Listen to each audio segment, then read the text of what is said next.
আলাইকুম।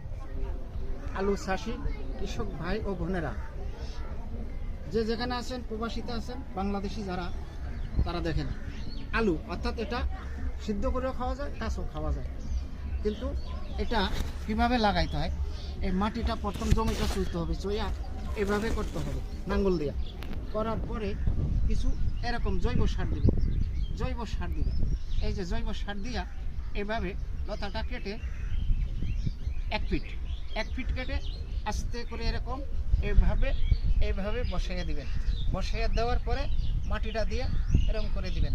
কিছুদিন পরেই সে দেখবেন আস্তে আস্তে আস্তে আস্তে আস্তে আস্তে আস্তে বড় হইব। বড় হওয়ার পরে দেড় মাস গেলে আস্তে করে দুই সাইডের থেকে এরকম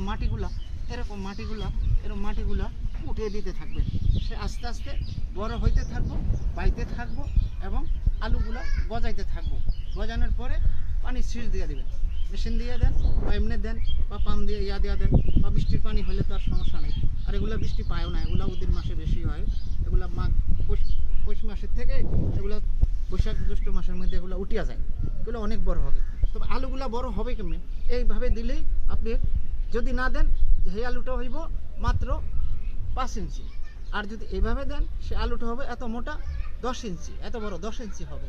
অর্ধেক আলু এইভাবে দিলে নিচের দিকে যাবে, আর অর্ধেক আলু উপরের দিকে উঠে যাবে। কারণ এটা যত মুলাম মাটি পাইছে, নরম মাটি পাইছে, ততই এটা উপরের দিকে উঠে গেছে। আসসালামু আলাইকুম।